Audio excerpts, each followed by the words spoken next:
All right. Welcome to another episode of Crown and Sage. This is episode 6. We're really excited, and I'm really excited because today it's going to be women talk. And we're going to talk about something I am really passionate about because I know so little about it. I'm a middle-aged woman, and I'm starting to go through a lot of changes, some good, and a lot not so good.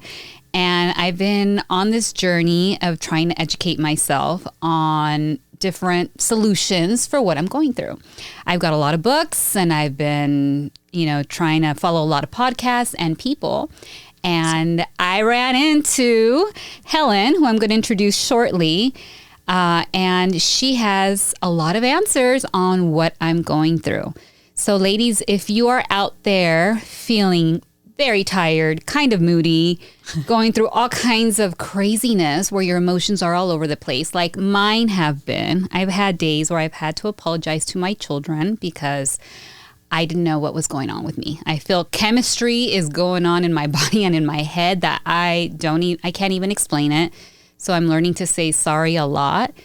But I want to have a conversation with Helen to really understand what's happening. So I'm talking about menopause, premenopause, because that's kind of what I'm going through. And, I want to know all things. I know we're not going to cover it in today's show, but more than anything, it's just understanding what's happening to us and what are some things that we can do and solutions, because I truly believe that a lot of women have no idea that what they're feeling and the trajectory of this, of 10 years, that we don't have to feel this way, that there are things that we can do immediately to change everything from being completely tired to our libido and, not feeling so out of control during the next 10 years, because that's not the way it should happen.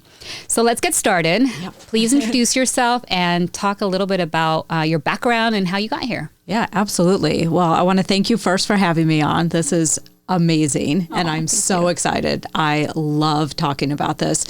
And that was the most incredible introduction, because I couldn't have scripted that better, because you're speaking from a personal level, and the symptoms that you've just described are incredibly common.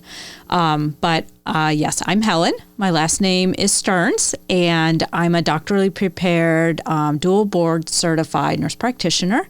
I have my certifications in adult geriatrics, family. And then I recently just got my certification from the Menopause Society as a certified menopause provider. So I'm super proud about that, super excited.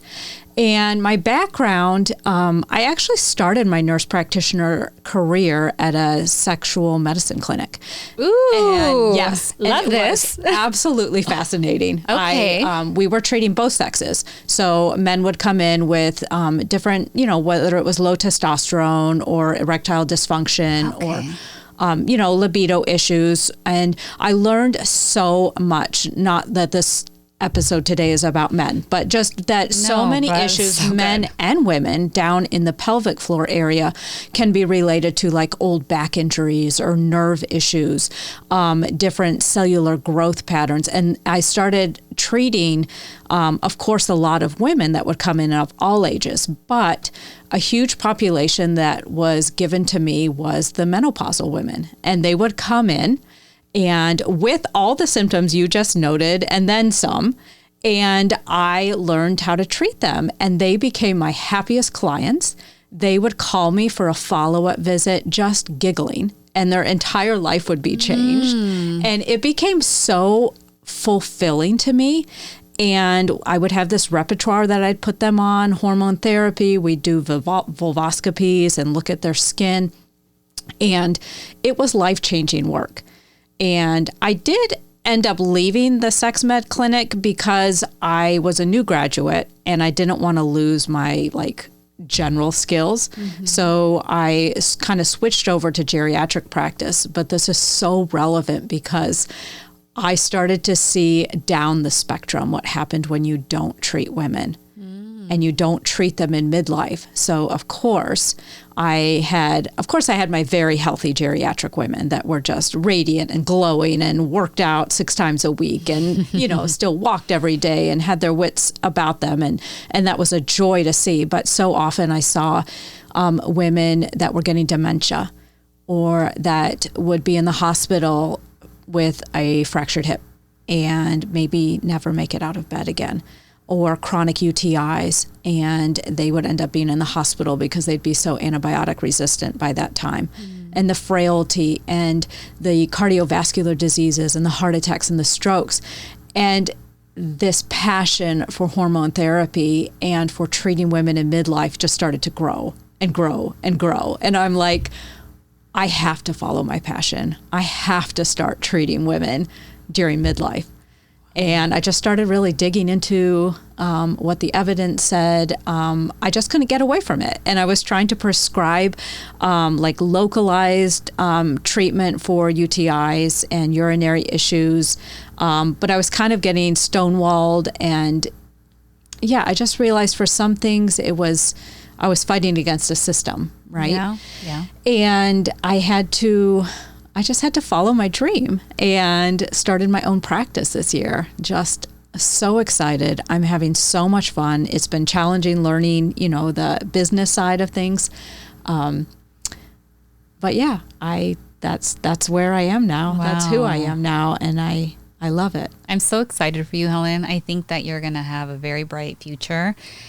Thanks. Every woman that I know is looking for answers. And the truth is, at least during my journey, it's been really hard to, one, get my general medical doctor to even validate that this is something that we're going through. Sad. Yes. It's frustrating. And I think, we all know that the medical system is broken. So we need to find alternative avenues to get ourselves the solutions that we're looking for. So I'm so excited that you're here and that we're going to take a deep dive and really help our audience understand what's going on and what are some of the solutions that we can help them with, right? Yeah. That you can help them with. Absolutely. So let's just start with a basic, what's going on? What's going on with menopause? For those, just a general description of what that means and what's happening with our hormone levels. Right. Because most women don't even really know what these terms mean. And we throw them around, and I find so much confusion surrounding, well, I'm already past menopause. I'm like, you're still in menopause until you die. Yeah. Or I'm still having normal periods. So, right, there's nothing that can be done, right, until I stop having periods. And no. So let's talk about that. It's a great thing to start with. So menopause, medically defined, right, is when you've gone 12 months without a period. That's the technical definition. Okay. So, but the time leading up to that is called perimenopause. That can start as early as your mid to late 30s. And can last 4 to 10 or even longer years. This is a time of fluctuating hormones. So menopause is when your ovaries, after that final menstrual period, 1 year after that, your ovaries have basically shut down. Really, they're producing very little, negligible hormones. And so that's menopause. And we'll get into why this causes symptoms. Perimenopause is almost harder to treat because you are still having periods, right? You will start to see those fluctuations in your period. Let's say you always had 28-day periods your entire life. Well, now you may see that they're, every 24 days or every 30 days, or they're getting heavier or lighter. That's one of your first indications. But what's happening is that your ovaries are starting that process of shutting down. They're starting to produce less hormones, less viable eggs. So what's happening in your body is you have this feedback loop. And the ovaries are telling your brain to pump out more FSH. So it's like everybody's on full cylinder, but it's a fluctuating craziness. And that's why you're having the mood swings. Even hot flashes are related to that because you've got the center in your brain, the hypothalamus, that is responsible for internal temperature regulation. everything's going a little haywire. So your estrogen levels are going up and down, your progesterone levels are going up and down. And that's also why it's really not recommended to base perimenopause diagnosis off of lab work. Yeah. So you'll see a lot of specialists recommending getting the labs, or even you go into your primary doctor and you insist on getting labs, right? And they'll come back and say, no, your labs are normal.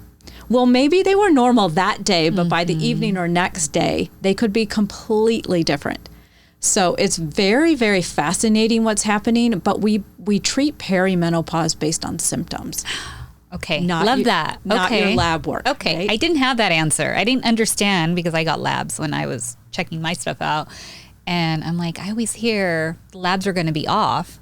So it's the symptoms that we're treating, which makes perfect sense. Yep. And there is a time and place for lab work. Like I will get lab work after I've started someone on hormone therapy, maybe before their next follow-up, to kind of see what the hormones are doing for them, making sure we're still within that great, safe area, especially like if I prescribe testosterone, which we can talk about later. But they're not really going to give a very accurate or helpful picture beforehand. Okay. But they can be helpful in some instances, not to get on a tangent, but let's say a woman has an IUD and she's not having periods anymore and she thinks she's in menopause, then we might get an FSH level. And that would tell us, hey, you've officially like hit kind of that menopause area. Okay. So, yeah. Okay. Very interesting. I can't wait to talk about testosterone.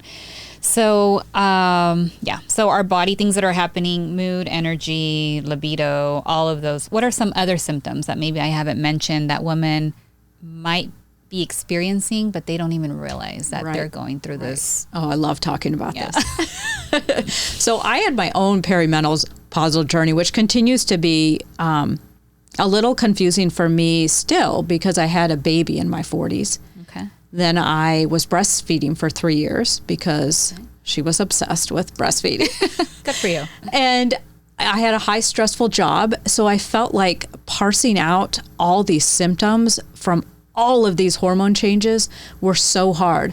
But one of the biggest things that I had was mood swings and anxiety and high stress. And I remember I had a very painful conversation with my partner. It was basically like a come to Jesus conversation where he's like, I don't even want to come home these days. And it was very painful to me to hear, but it was a huge wake up call that I needed to get some help. Yeah. A practitioner that needed someone, to treat her. Yeah. So that is a very, very common symptom is the mood swings. Some women report anxiety out of the blue. They're like, I've never been an anxious person. All of a sudden, I'm just having terrible anxiety just out of the blue, and then it will go away.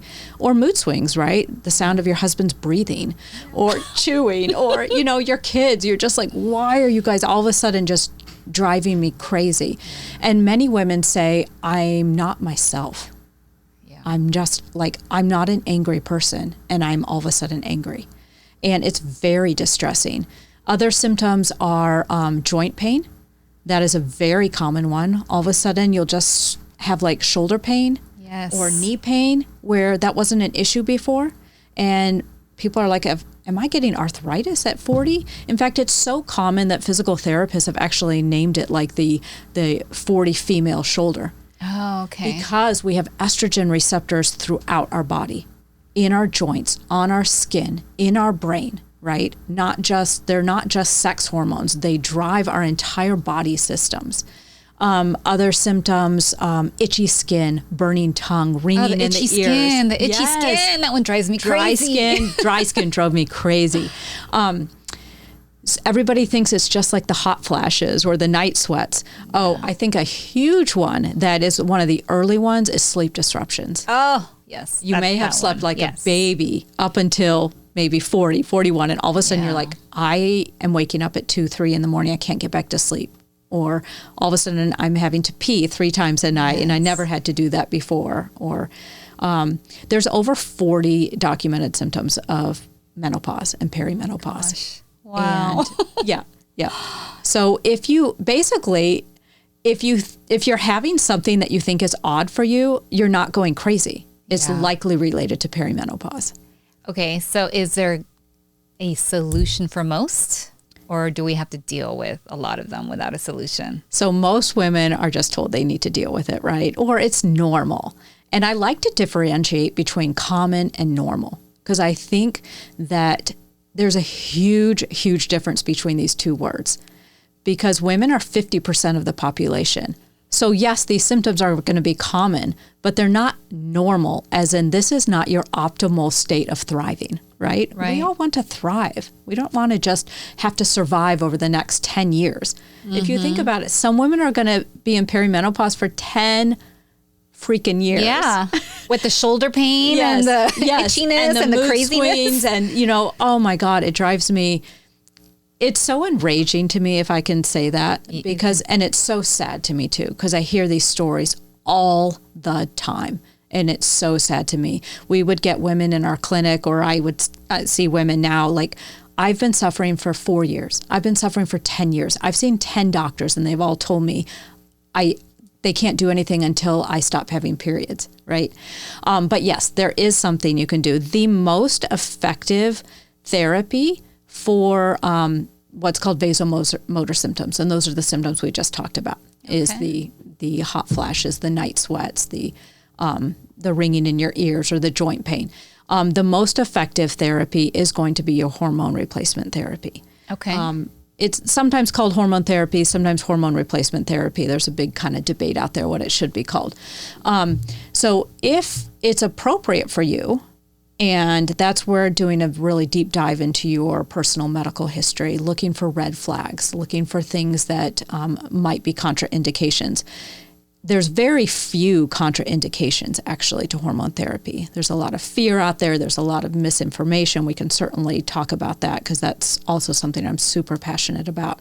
Educating women, taking that fear away, talking to them why that misinformation is out there. But yes, even the hormones are FDA approved for relief of vasomotor symptoms. So estrogen is going to be your most effective hormone for relief of symptoms.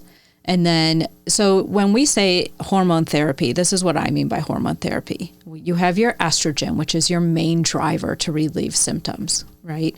And that's going to be a systemic estrogen therapy, whether that's transdermal, like a patch, or a gel, or it can be oral. And then for any woman who still has her uterus, you need the progesterone to counterbalance the estrogen. You need to protect the lining of your uterus. Progesterone is also wonderful for mood and sleep. So I myself am on all the hormones. I'm on a very low dose of estrogen, and I take progesterone at night to help me sleep. Okay. And the third thing that's just not given near enough love, which is super important, is testosterone. That's what I'm on. Yay. Yeah. Okay. What dose are you on? Or like, how do you take it? I don't know the dose. My husband says it's a low dose because he's comparing it to his. But yeah, I don't know. I don't know what the dose is, but I have the little stick that I put on morning and night, and it was a game changer. Yes. I mean, I was like, could not get out of bed. I was having a really hard time getting back to just a routine of working out and living my normal life. It hit me really hard. And I got put on some testosterone, and for me, that was a game changer. I love that. Game changer. And you are one of very few women who actually maybe were offered that. Yeah. So testosterone is incredible for, unfortunately, at this point, the only thing it's FDA approved for as an official like diagnosis code is low libido, or like hypoactive sexual desire disorder. Okay. And but they are actively working to try to get that FDA indication changed so it becomes more a broad diagnosis we can prescribe under. But women have testosterone just like men, as well as men have estrogen, right? But our levels are just different. So where a man has this much testosterone, a woman has about a tenth that amount. But it's so important for us too. And that's where people don't realize that it's not just a male sex hormone. So it's very important for our libido as well. Yeah. But it's also important for our pelvic floor health. They have found testosterone receptors in our brain. I'm curious, did you did you find any changes being on the testosterone in like your thinking or cognition? Probably focus. My focus was really, I was really out of balance. So I did notice focus, energy, libido, maybe some calmness, but I also started taking a bunch of vitamins, so that could help. Yeah. I think those are the 4 main things that I noticed. Yep. Some women just notice a dramatic difference taking the testosterone. And so that's a very, very important hormone that is often ignored, but can be super life-changing for women. So that's super exciting that you're on that. Yeah. So I do have to say, I could not get it in the U.S. It was hard for me to find the right person. So I actually went to Mexico. Yep. And found a doctor there and did my testing and all of that. But that's really why I was so excited when I met you, because I'm like, people they're not comfortable going to Mexico, and they shouldn't have to. Yeah. We should be able to go to somebody here, in the U.S. who can treat us. And you can get it here. Unfortunately, sometimes it's not completely covered by insurance. Mine actually was. I think I had like a $10 copay for a year supply. But the problem is that there's no FDA approved dose for a female. So what I have to tell my patients is you take a little tube of Testum, or there's a couple different formulations, but this is what I do, is you take a little tube of Testum, and I tell my patients, for a man, this is a day's dose. You're going to take that tube and make it stretch over at least 10 days. So you're going to give yourself a little pea-sized amount. But that's crazy, right? Right. That we're doing that. We're having to tell women that messing with the system. And that's hacking the crazy system. that we're not recognizing that women need testosterone, because it is approved in Australia. It just got approved in the UK. So now we're like, come on, US. Yeah. Come on, get it together. Yeah. But no, it's exciting. There are some changes coming. And so we'll just keep on doing it till we can get crazy. It's so sad. It's so sad how we're so underserved. That is not okay. It's not okay. If you compare the way men get treated versus the way women get treated, it's really not okay. But I hear that there was some changes, that we're finally getting some funding, right? And it's hopefully making a turn. All right. So we talked about some things that we can do to manage symptoms. What are some natural ways that women can also support some of these symptoms that they have during perimenopause? Absolutely. So I do treat people holistically. And what I mean by that is, as a nurse and a nurse practitioner, I have many, many years of treating the whole person. Right? I walk into a room. When I was a nurse at the hospital, I didn't just see a broken bone. I saw you as a whole person with your fears and your, maybe constipation from being, on surgical drugs, and your cardiovascular needs. And I carry that into my practice. And I'm so glad that you asked that, because there are non-hormonal things you can do.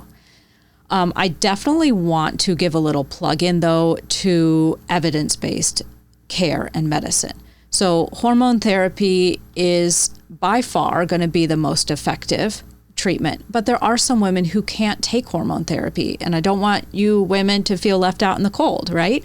Either your medical history doesn't allow it, or you don't want to, and that's fine. Just make sure that you're not spending your money on things that have not shown to be efficacious.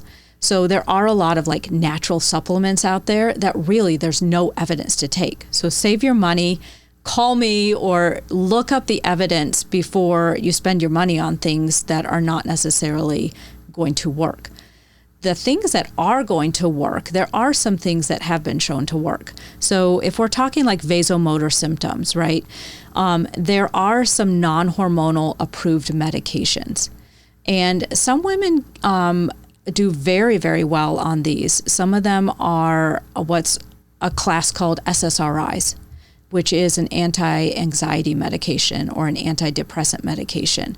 Depending on the particular drug that your provider may hopefully choose with you, it can take up to 70% of vasomotor symptoms away. Let's say if you get put on something called desvenlafaxine, or there's other ones as well. There's some evidence for gabapentin. There's a few other medications that can help that are non-hormonal.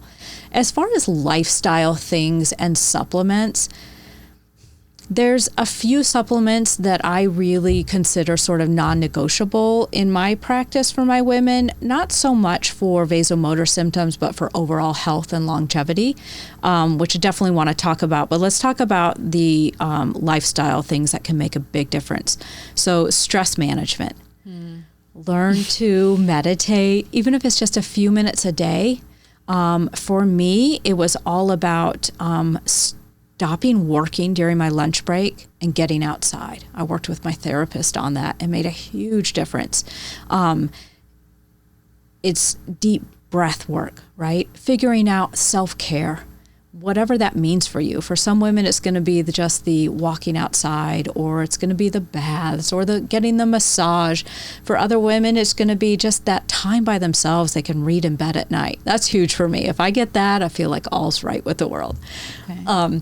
And so stress management is huge. Proper sleep is huge, huge, huge. If you're not sleeping well at night, nothing is going to look good in the morning, right? Your brain is going to be foggy. You're going to be fatigued and exhausted. You're going to be irritable. Those mood swings are going to be even worse. So I really like to emphasize sleep for my women, setting a good bedtime, making sure your room is dark and cool. I take magnesium at night. Magnesium glycinate is what I take. Very, very, very good.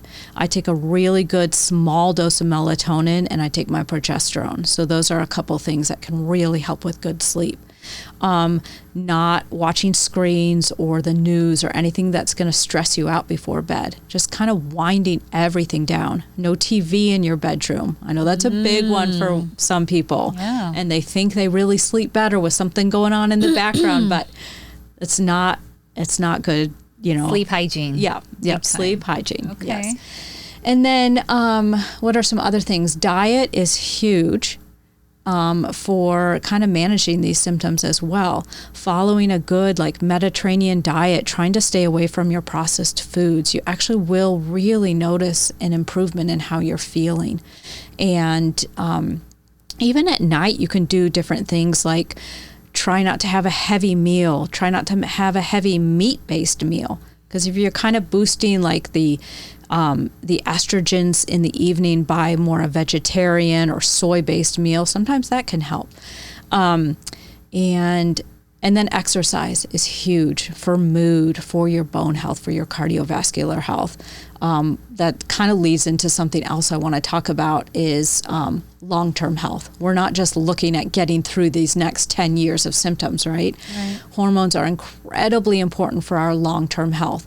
So this is actually just as why I'm equally passionate about this is we need estrogen for our bones to prevent osteoporosis. And it's one of the most effective things we can do for our bones.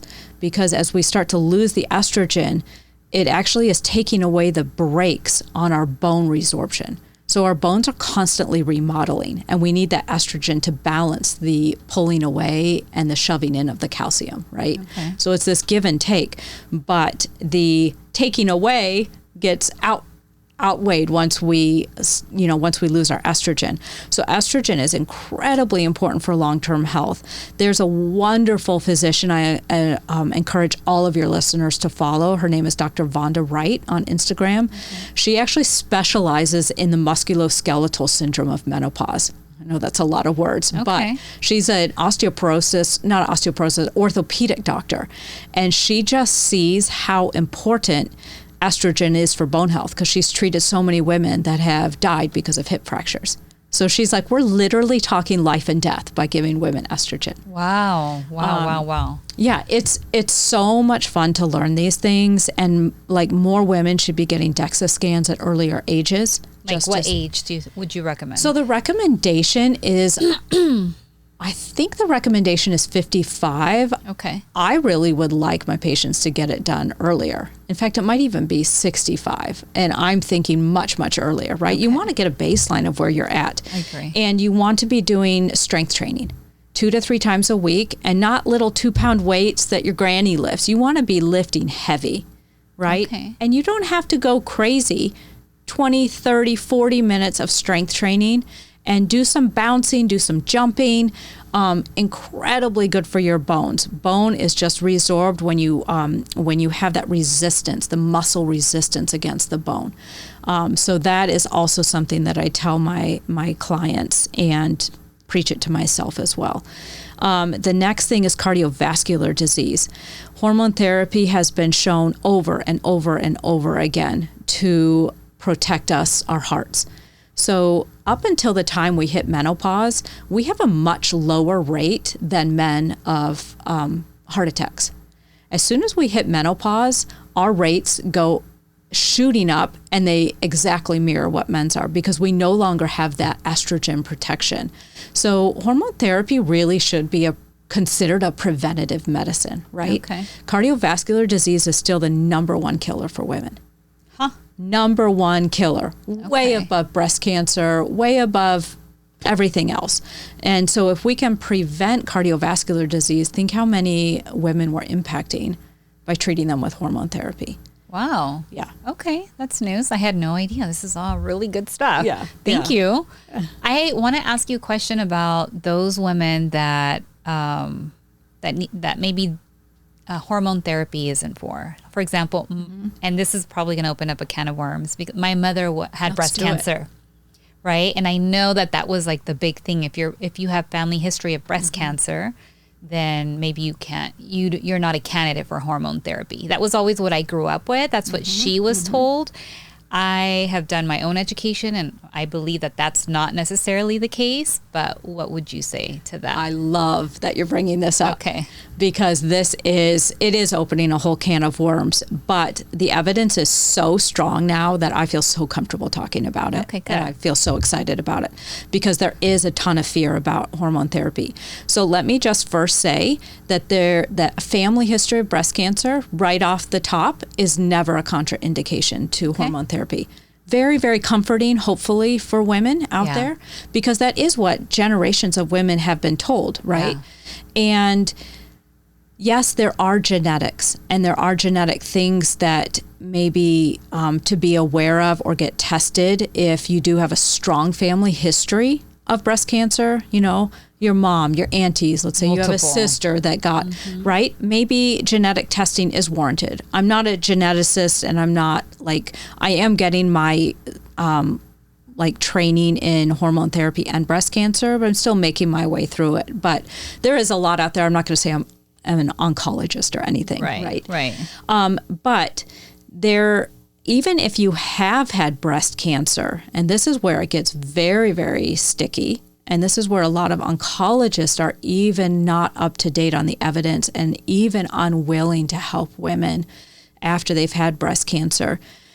There's actually been 26 major studies that have looked at recurrence of breast cancer after a woman has had breast cancer and wants to start hormone therapy.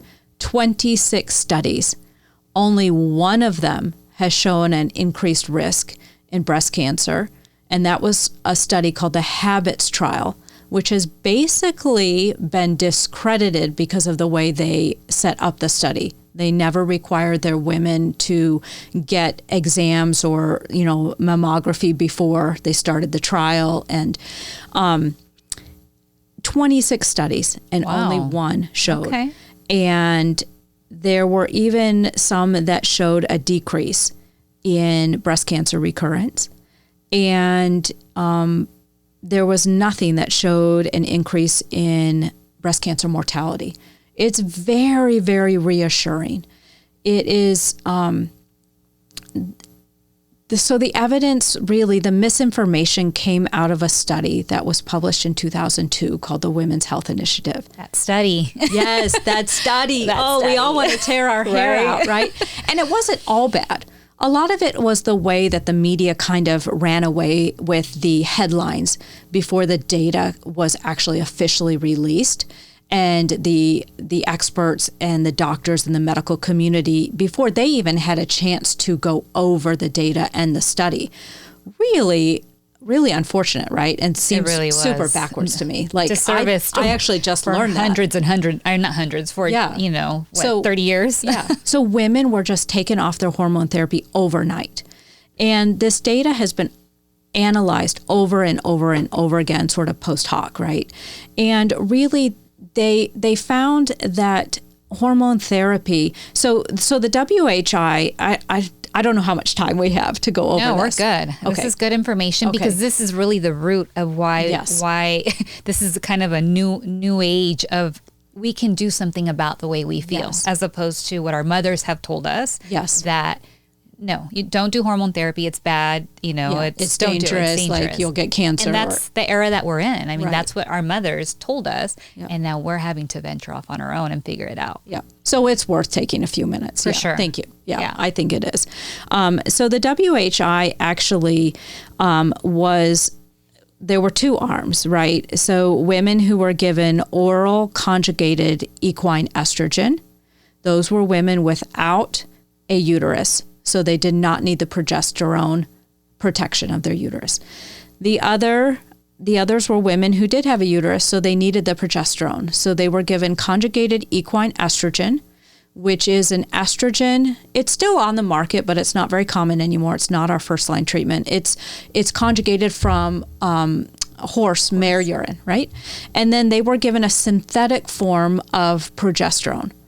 Don't ask me to say the name. Oh, don't worry. It's very long. Anyway, it's a synthetic form of progesterone.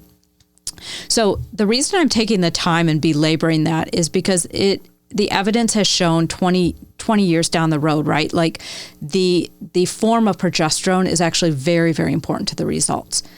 And not only was it these very specific formulations and doses that were given to all of the women, which seems insane now, but they also did not differentiate between the ages of women. So they started women from 50 all the way up to like in their 70s on the same dosage.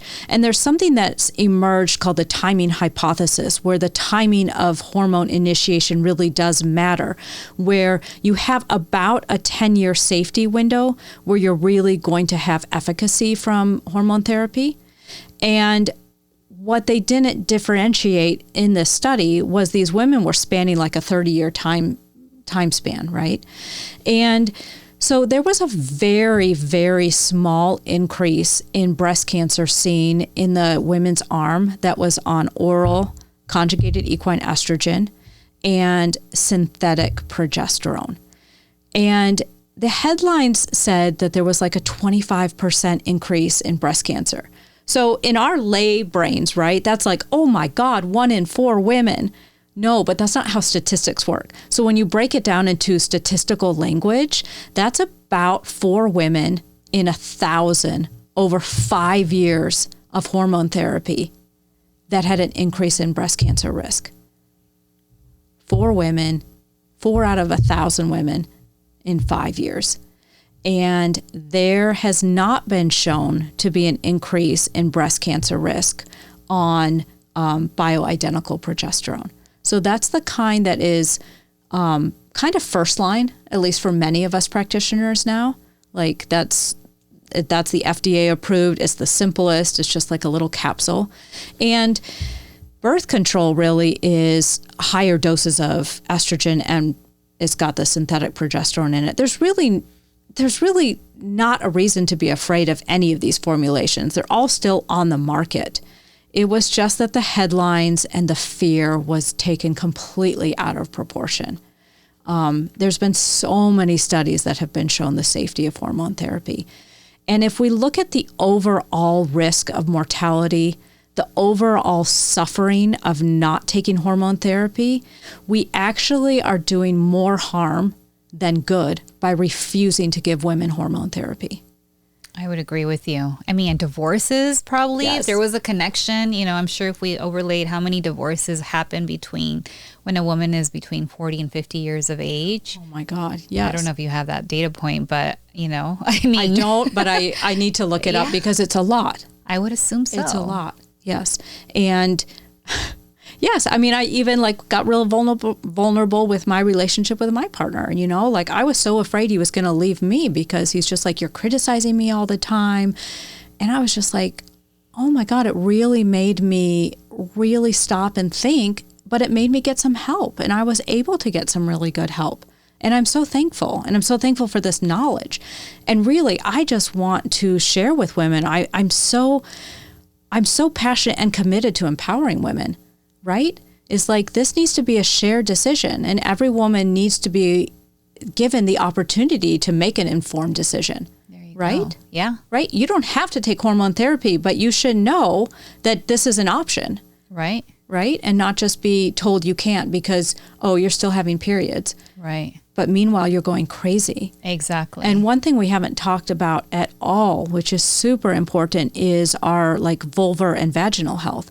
And this is also something that I saw over and over and over again, likely every day in my career as a geriatric nurse practitioner, is the urinary symptoms. Genitourinary syndrome of menopause is what it's called. And it literally can be the death of a woman, because you start having UTI after UTI after UTI till you get so resistant that you end up in the hospital and untreatable. And it is a very simple fix. Is about the time you hit perimenopause, you get started on localized estrogen therapy in your vagina and your vulva. And this is safe for 99.9% of the population of women. There is almost no contraindications to this. It is not systemically absorbed. It is just to restore the health of your tissues down there. And I've kind of gotten a little ahead of myself, because the pathophysiology of why we get UTIs, urinary urge incontinence, right? Painful sex, is that without estrogen, the tissue in our vagina completely transforms. It becomes very, very thin, and the pH changes. We no longer have these awesome little folds that are rugae. We no longer have that healthy, acidic environment that's so good for these healthy bacteria. Everything becomes a little atrophied. I know, as much as women don't like that word, that's what's happening. And the urethra starts tunneling a little bit outside the body, becomes closer to the vagina, and it puts you at a much higher risk for UTIs. And then you start having incontinence, right? You start peeing a little when you cough or when you sneeze or laugh, right? This is all so related, but it can be fixed with simple, localized hormone therapy. And even if you don't want to take systemic, or you're not a candidate, or you have breast cancer, this has been shown to be incredibly safe in just about every population. There's like a very small subset of diagnoses, like active uterine cancer, vaginal cancer, or something that, women maybe really need to do shared decision making with their oncologist. But it again is life-changing therapy. And localized is like a gel or something? Yep. A cream. It's like a that cream, you're putting? FDA approved. Very, very inexpensive. In fact, they're trying, number one, they're trying to get the black box warning off of it, which is absurd. What's that black box They warning? have a black box warning from the FDA that it is like very dangerous. And that's very dangerous? Yes. And it's... Stay with me, men. I don't want to lose you yet, because we're going to get into some men topics. No. Keep going. It's so absurd, but literally there's a movement of people that are hoping to even get it over the counter. It's that safe. Okay. It should just be like brushing your teeth. You just use it, and you use it for the rest of your life, and it literally can save your life. Wow. So, yep. That's really good. I'm really glad that you mentioned that. I do want to circle back to the men topic, and you shared your own story. Thank you so much for sharing that. But I want you to speak a little bit now to the men, to the audience. Awesome. Help them. What should they know to help support the women in their life while they're going through this? Because I think we don't know. They know. I don't even know if they believe that we're going through this, and they need to get educated, right? Yeah. And they need to also kind of learn what's happening I love that you're asking that they can be good support systems. Yes. For all you men watching, listening, hang in there. Yes. First and foremost, we know this isn't an easy time for you either, but know that your woman is a warrior.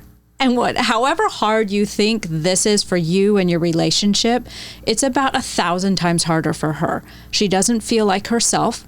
She doesn't know why she's crying over an advertisement all of a sudden, or just angry that you're breathing, or, just her whole personality might seem like it's changing to you. So hang in there, but know that these are very, very physiological changes going on. So you as men, you have hormones like we talked about. Yours gradually decrease over the decades that you're alive. Like your testosterone, just a gradual decline. Ours are like mountain peaks and the deepest valley. Over the course of a day or two, it can go up and down like crazy. And for those of you who are fathers and maybe remember different mood swings when your wife was pregnant, it's no different. Those hormone fluctuations, those are really accepted in pregnancy, right? Even laughed about and good-naturedly most of the time, like your wife crying, she wants an ice cream or a pickle or a hamburger, or just is super emotional. These hormone changes are way, way more drastic, I would say, and just erratic. What else can I say? I would say even the sexual changes, like work with your wife. A lot of times, if she seems like she's not interested, it's also hormonally related. Or if she's having pain, it's not an excuse. Like sex should never be painful, right? And if it is, she's not going to want it. That's just obvious. Mm-hmm. So this is why I do what I do, to also help keep relationships whole, right? Yeah. Because if something is painful, then it's just a symptom, and there is treatment for it. I love that you say that. What comes to mind is Halle Berry, the actress. She talks. She's a big about advocate that, of it, right? Yeah. So she talks about how she all of a sudden she had this painful sexual experience, and she didn't know what was happening. So she's really taken the dive into this cause of perimenopause and getting everyone educated on we need to, this needs to be the next big thing. We need to get funding. We need to have resources. Our doctors should know how to help treat us. Yes. I mean, I don't know if you have the stat, but most doctors get very little education on helping women with. Usually none. That's what I thought. I thought it was like maybe a course or I'm not going to, this is probably going to make you upset. I'm not kidding you. I heard this in the sex med clinic all the time, but I literally just had a client this week who has such severe pain with sex and bleeding that she just avoids it at all costs, right? Something's been wrong. She's been ignored. Her doctor literally told her, just have a glass of wine. Oh. Have a glass of wine. Can you imagine if we told men this, if they couldn't perform or their libido was so down? Oh, we're like, no, here's a Viagra. Or here's this. We are just pouring out help on men. And yet it's like, well, you just need to relax. You just need to get into it and then you'll enjoy it. And I'm not okay. No, it's not okay. But not to heavy it all out, but for the men, just know that she still loves you. There you go. She still loves you. And it's an opportunity for you guys to explore this together. And what she wants most of all from you is to stand by her side and believe her. Yeah. And support her. And, just show her that you're there for her during these changes. Agreed. 100%. I know that the one I feel the worst for is not my husband, because he educates himself, but my son. I think I'm so hard on him, and I'm constantly just mad all the time. So that is something that I know, for myself personally, I need to get that fixed. I cannot live like this for the next 10 years, just angry, Yeah. And I don't know where the anger comes from, right? And so I know that it's premenopause. They know, the children in my house know this. They know what's happening, but that still doesn't make it okay. And it gets kind of old that you're, oh, I'm sorry. Yes. I'm sorry. Mommy didn't mean to snap, And, exactly. But leveling, getting those hormones leveled out can make a huge difference. Some women just notice almost overnight after they're started on estrogen, or even some women start progesterone first, it kind of depends on your symptoms. If your biggest symptom is mood and anxiety, sometimes progesterone might be more appropriate to start. All right. I'm excited. So now we can actually bring some solutions to women so they don't have to be sitting there on the sidelines wondering, how can I become better? So why don't you talk a little bit about how women can find you, Helen? How they can meet with you. How does your practice work? Right. So I also wanted to just say before I go into my practice is I really want to sort of end this on a note of just great hope and encouragement for women. This is actually a time of incredible empowerment. And there are some really great resources I'd love to give you if you can attach it to that episode. Just showing how our brains as women are remodeling actively during this time. And it's incredibly exciting. So the brain fog, yes, it can be fixed by estrogen and testosterone, but it also is changing in a way that is going to emerge as stronger and more competent. Many women during this time start new businesses. We have incredible creativity during this time. I actually can feel myself kind of changing and becoming more into my own. We don't care as much about what people think, but don't despair. Don't think you're going crazy. Don't give up. You are strong. Women are amazing. And this time can be a time of incredible growth and strength and change. And I just think it's terribly exciting. The symptoms aren't exciting, right? They're hard. But this is what I wanted to end on, is just a note of hope. There's help out there. There's a whole movement going on, and women are getting heard and seen. And there's not enough of us practitioners, but we're growing. But yes, you definitely can find me on Instagram, Helen Stearns DNP. That's basically my handles across my website, Facebook, Instagram, Threads, LinkedIn. And I would love for you to follow me. I'm just so happy to see you. I offer free 15-minute consultations, and just to see if it's a good fit, because I don't want you to waste your time or money if it's something. I had a really fun phone call yesterday with a young girl, actually from the Celebrando Latina event. Nice. And she wanted to know if I could help her with acne that she's been suffering with. And I just said, hey, that's not really my specialty, but we talked about resources. I told her, we Googled some things. I was like, I'm more than happy to, do as much as I can for you. Yeah. And if you want to be my patient, but first, maybe, do this. So it's that's just an example of you can call and see if, here's the symptoms I'm having, are we a good fit? Do you think you can help me? What are my options? Absolutely happy to offer that. I have in-home visits. Primarily, I'm telemedicine. We just set up a Zoom visit. Okay.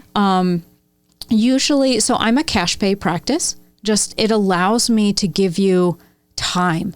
It allows me to just really dive deep into you without the constraints of insurance, right? Telling me I can meet with you for 15 minutes, 30 minutes. Well, I really need 60 to 90 minutes at the beginning to really do a good job, and meeting your needs. But the good thing is that everything I prescribe, nearly everything I prescribe is usually available through your insurance. Okay. And if it's not, I have resources at my fingertips to try to get you really affordable options. Okay. The labs that I prescribe, that also goes through your insurance. Oh, okay. Yep. So I just prescribed estrogen and progesterone and a whole bunch of other things yesterday. And the estrogen was $10 copay for my patient. Same with the progesterone. Okay. So, yeah. And then, like I said, if insurance doesn't want to cover it, then we have some workarounds. Okay. So, all right. Yeah. That's really good information, especially for myself that I've been going to Mexico, and, I will be reaching out to you so we can talk. But I'm buying everything out of pocket. So it does get expensive, even in Mexico where things are less expensive. It can get really expensive. All right. Yeah. All right. Well, is there anything else that you want to end with, that you want to share, points that we didn't talk about that before we... I don't think so. I feel like I talked a lot. No, hopefully we it wasn't covered too a lot. Fast. It was perfect. Anything it was perfect. Else I think we covered a lot of very important points. Hopefully the men stayed with us and that they were able to pick a couple of things up to survive. And more importantly, that the woman did, right? Yep. We don't have to be in the corner in the closet crying. Yes, there's options and solutions. And that's why I was so passionate about having you on, because I most of my friends are navigating through this. And I think a lot of them are just suffering through it because they don't know who to go to. It's fun and it's empowering, and I'm just so excited. And also for all of you listeners, I'm more than happy to come if you want to throw a menopause party. Like I actually have that on my website. Like just invite me over, get some friends, get some wine and cheese going, and let's just, let's talk menopause. And the other thing I wanted to say was I definitely want you to attach some resources. Okay. And there's some resources also on my website, www.helenstearnsdnp.com. But I have some awesome podcasts and books and just wonderful doctors to follow on Instagram. So, yeah. Oh, thank you so much, Helen. Thank you for sharing all of this knowledge you. And for giving us your time. This is really good stuff. And I know that our community is better served because you're here. So thank you for your commitment. Absolute pleasure. Have a good day. Thank you. Bye. Bye.